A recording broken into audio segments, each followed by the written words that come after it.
Hello, travelers. Welcome back to the English Daily Podcast. Today, we are packing our bags and going on vacation. Yes, but before we can relax by the pool, we have to do one very important thing. We have to check in to the hotel. For many English learners, the hotel check-in is stressful. The receptionist speaks fast. They ask for your credit card. They talk about deposits and incidentals. It can be confusing. Totally. I remember the first time I traveled to London. The receptionist asked for a security deposit, and I thought I was in trouble. I didn't understand why they wanted more money. Do not worry. Today, we are going to explain everything. We will teach you the exact phrases to get your room key smoothly and confidently. We will cover making the reservation, the check-in conversation, the tricky rules about deposits, and how to ask about breakfast and Wi-Fi. By the end of this episode, you will feel like a VIP guest. So, let's walk into the lobby and get started. First, let's talk about the word reservation. In American English, we usually say reservation. In British English, you might hear booking. They mean the same thing. When you walk up to the front desk, the first thing you say is, "Hi, I have a reservation." And then you add your name. I have a reservation under the name Smith. Under the name. That is the key phrase. It means the name is in their computer system. The receptionist will usually ask for two things immediately. Can I see your ID and a credit card? Your ID is your passport or driver's license. But why do they need a credit card if you already paid online? This is the part that confuses everyone. This is for the deposit or incidental charges. Let's explain that word. Incidental. It means extra things that might happen. For example, if you eat the chocolate in the minibar, or if you order room service, or if you accidentally break a lamp, the hotel wants to make sure you can pay for that. So they will hold a specific amount of money on your card. Maybe $50, maybe $100. They do not take the money forever. If you don't break anything, they release the money back to you after you check out. So if they say, "We need a card for incidentals," do not panic. It is standard procedure. Just say, "Sure, here you go." Okay, so you gave them your card. Now let's talk about the room itself. Maybe you want a specific view. You can ask, "Is it possible to get a room with a view?" Or, "Is it possible to get a room on a high floor?" We use the phrase, "Is it possible?" because we are being polite. We are not demanding, we are asking. Sometimes you arrive very early. The check-in time is usually 3 p.m., but you arrive at 11 a.m. You can ask, "Is early check-in available?" If the answer is no, the room isn't ready, don't worry. You can ask, "Can I leave my bags here?" Most hotels have a luggage storage room. You can leave your heavy suitcases there and go get lunch. Now, let's talk about amenities.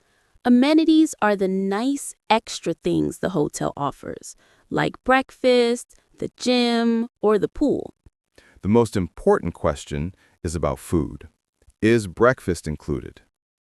If they say yes, ask, "What time is breakfast served?" You don't want to wake up late and miss the eggs and bacon. Another important amenity is the internet. You can ask, "Is the Wi-Fi free?" or "What is the Wi-Fi password?" Sometimes the password is your room number and your last name. Okay, let's review some types of beds. This can be confusing too. A single room usually has one small bed. A double room usually has one big bed for two people. But wait, sometimes a double room has two separate beds. If you are traveling with a friend, you want two twin beds. If you are a couple, you want a queen bed or a king bed. A king bed is the biggest one. So, if you want to be safe, say, I would like a room with one king bed. Perfect. Now, let's talk about getting to your room. The receptionist gives you a plastic card. We call this the key card. They will say, you are in room 402. The elevators are to your left. Elevator is the American word. In the UK, they say lift. So, you go up to your room, but wait, there is one more thing you need to know before you relax. Check out time. This is the time you must leave the room on the last day. Usually, it is 11 a.m. or 12 p.m. If you want to stay longer, you can ask, can I get a late checkout? Sometimes they say yes for free. Sometimes they charge you extra. It never hurts to ask. Okay, I think we are ready for a role play. I agree. Let's do a full check-in scene. I will be the receptionist at a nice hotel. You are the guest. I am ready. I have my passport and my credit card in my hand. Good afternoon. Welcome to the Grand Plaza Hotel. How can I help you? Hi, I have a reservation under the name Alex Miller. Let me check. Ah, yes, Mr. Miller. A reservation for 3 nights in a standard king room. Yes, that's correct. Is breakfast included in that rate? Yes, breakfast is included. It is served in the lobby restaurant from 6:30 a.m. to 10 a.m. Great. Also, is it possible to get a room on a high floor? I would love a view of the city. Let me see what I can do. Yes, I have a room available on the 15th floor. It has a great view. That sounds perfect. Thank you. Excellent. Could I have your ID and a credit card for incidentals, please? Sure. Here's my passport and my Visa card. How much is the deposit? We just hold $50 per night for incidentals. It will be released when you check out. Okay, that's fine. Great. Here is your key card. You are in room 1504. The elevators are just behind you. Thank you. Ooh, one last question. What is the Wi-Fi password? It is written on this folder. It is guest with a capital G and then your room number. Perfect. Thanks for your help. My pleasure. Enjoy your stay. Scene. That went very smoothly. It did. You were polite, you asked clear questions, and you understood the deposit rule. Did you notice the phrase, is it possible to get? I used that to ask for the high floor. Yes, it is much better than saying, I want a high floor. I want sounds a little rude to a hotel worker. Is it possible? Sounds friendly. And notice the receptionist said, rate. Is breakfast included in that rate?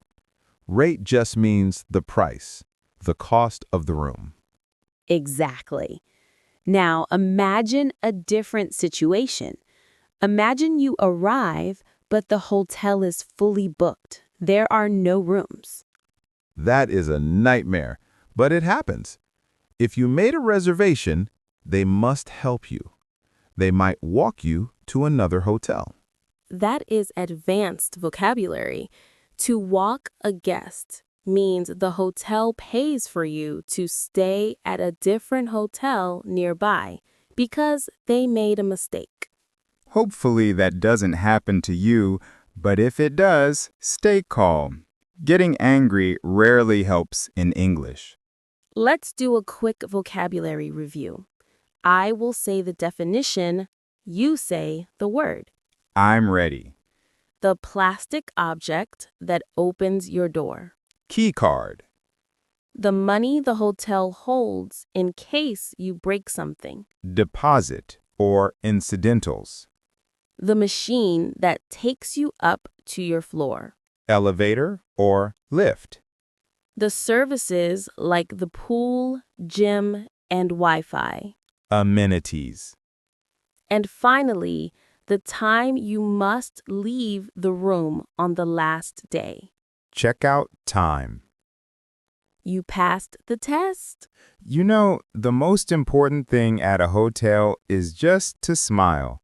If you are nice to the front desk staff, they are often nice to you.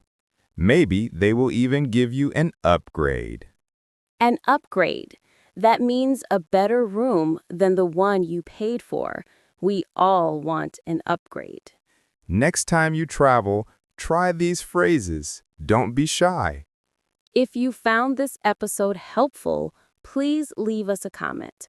Tell us, what is the best hotel you ever stayed in? Or tell us about a hotel nightmare. We love reading your stories. Thanks for listening to the English Daily Podcast. Safe travels! See you next time. Bye.